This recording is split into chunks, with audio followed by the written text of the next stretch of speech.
As far as when you're vulnerable, vulnerability is very seductive when you're not needy.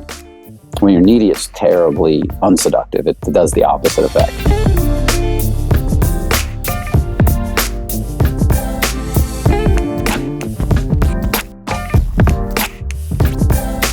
Notice the know-it-all. That's the commenter. I hope you respond to this comment. It's going to be deep.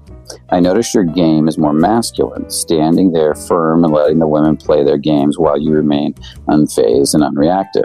I noticed RSD Tyler's game is now like this too in his later years.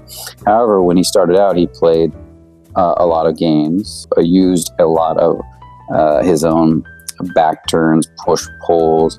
I've been in the game now 6 months, and I use a lot of fake takeaways, hot and cold.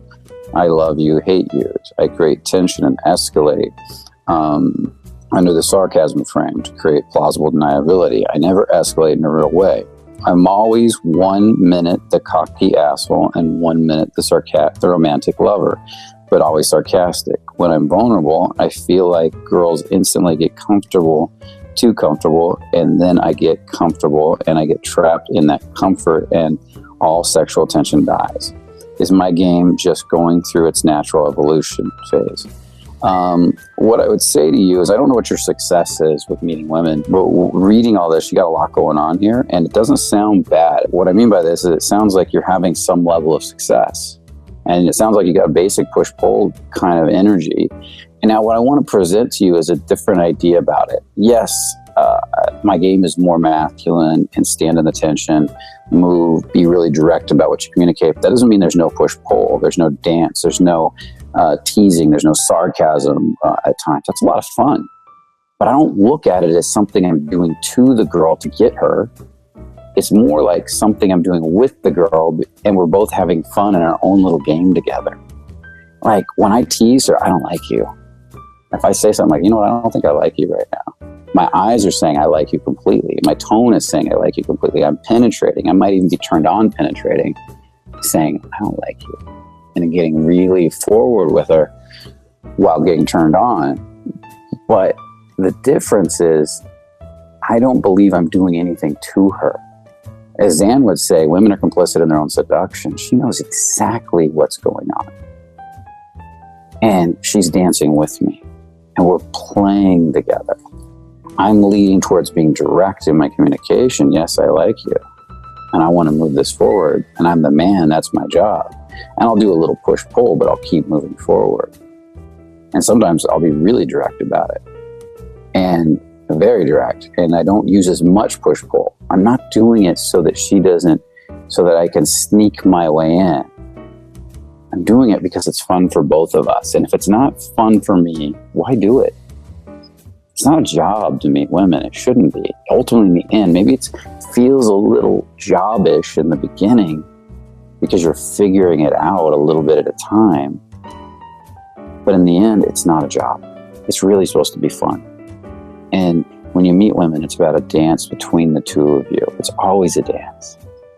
It's about you two having fun together. It's about you two laughing together. It's about you two getting your own little bubble and having your own little story together. Another thing Zan says, I like to quote Zan, is he actually quotes Casanova's memoirs, where he would send women notes that says, Madam, I would like to start an intrigue with you. That sense of a dance, like, I want to create our own little bubble and go have a story on the side nobody's going to know about. It's that intimate space, right? And so as far as when you're vulnerable, vulnerability is very seductive when you're not needy. When you're needy, it's terribly unseductive. It does the opposite effect. So when you're not needy, what vulnerability does is it pulls a woman in. I'm a man, I can handle my emotions, but I like you. I want to get to know you better. You're fascinating. Or, you know what? If you don't feel the same way, so what? That's kind of the attitude. I like you. I want to get to know you. Who are you? She rejects you. Okay. No big deal. It's not a big deal. Because there's a million more women, and 10 minutes later, she may change her mind. I've literally had that happen, where it's not really even changing their mind. They're kind of evaluating sometimes. Actually, one completely rejected me. I'm thinking of right now, just one popped in my head. And I came back and talked to her like a half hour later, and she completely was all over me. And so it's really the moment has a lot to do with it. So let that moment be there. Now, as far as you getting too comfortable, what's probably happens is you have a little bit of the nice guy going on, and you cover it up with this cocky, sarcastic game that it may be a little forced, maybe not naturally you. It may not be coming from feeling out of your body where you're teasing because it's fun, but from your head where you're teasing because it's a program you're running. You want to get out of all programs. You want to do it all from feeling, where you two are dancing together. You can feel her turn on. She feels your turn on. Because that's really what's doing it. It's your emotions in your body. Like when I say, you know what, you're trouble. I don't think I like you.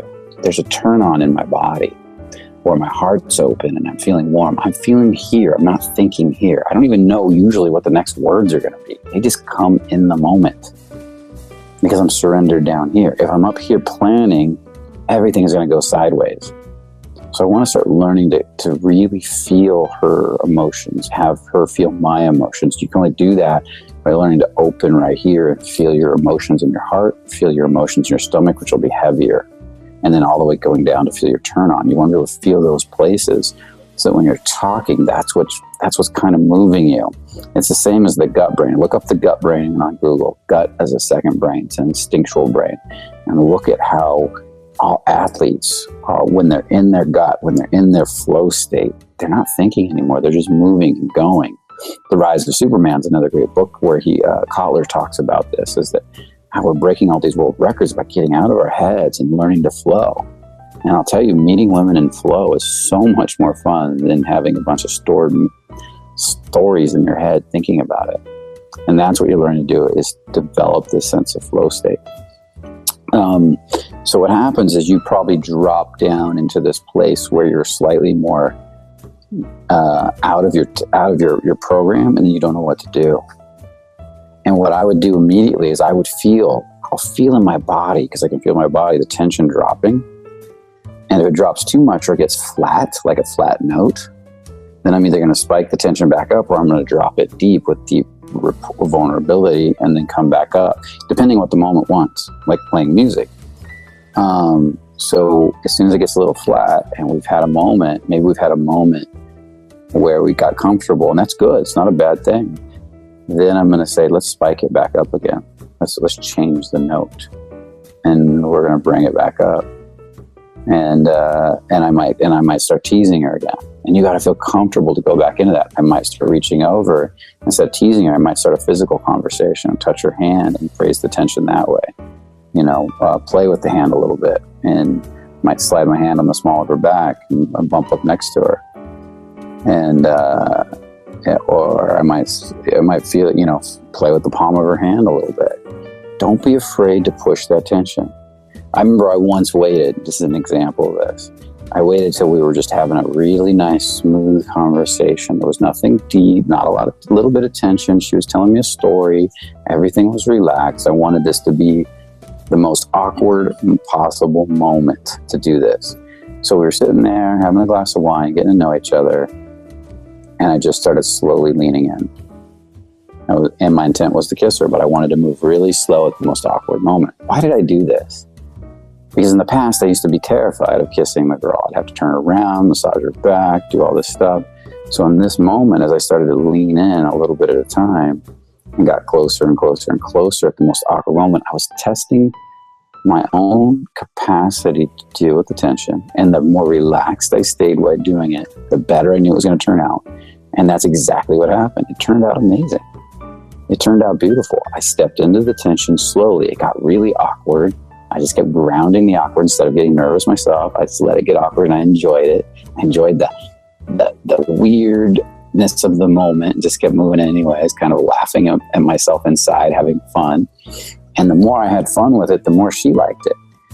And what happened though, she got a little nervous. And as I got about this close to her, to kiss her, I stopped because I could feel her tense up inside. But I didn't pull back. I just stayed right there that close. And I said, I can't remember what I said. I think I said, "Are you okay?" Or something like. I could feel her tense up. I go, and I just stopped right there. I said something. I can't remember what it was. Just really quick. And she goes, "What are you doing?" And I said, "I'm kissing you, but I'm still right here." I said it very slowly. "I'm kissing you." And she said, "Oh." And then I said, "Do you want me to stop?" I stayed right there in that tension, always giving her the space. This is the two of us together. It's not me doing something to her. I want her to be right there with me. And she said, "No." And I said, "Okay." And I leaned in, and we had this beautiful kiss. And then after I backed up, I looked at her, and she said, "Did I ruin that moment?" I said, "No, you made it better." It was beautiful. And I did that to show myself I had gotten so comfortable with awkward moments, and I kind of pushed it more since then. That way, when it does get flat, you can move in a new direction. You can do something weird. You can sing a random song. You can be spontaneous to kind of shift the gears of that moment back into place again.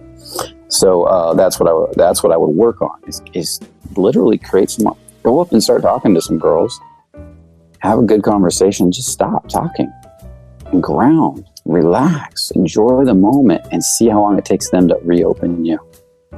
Do that until you can do that successfully. If you get nervous, they're going to probably want to pull away. If you stay calm, solid, and relaxed in their body, they're probably going to re-engage you. That's what happens most of the time. Walk away from a girl that you've had good rapport with, and then come back over while she's talking to some new guy, and then see if you can ground and pull her back to you without saying a word. Practice being comfortable in the silence and in the pauses, and that's how you'll pull her in. Okay? So that's all I've got for now. And yes, you're going through an evolution. It sounds like you're doing pretty good. If you can ever get out to a live event, I can tell you better, because then I can see all your sub-communication, how you're being, what you're saying, what you're doing. And then it'll be much easier to make corrections. So I'm doing this based on these comments. But thank you for writing a nice, detailed, deep comment.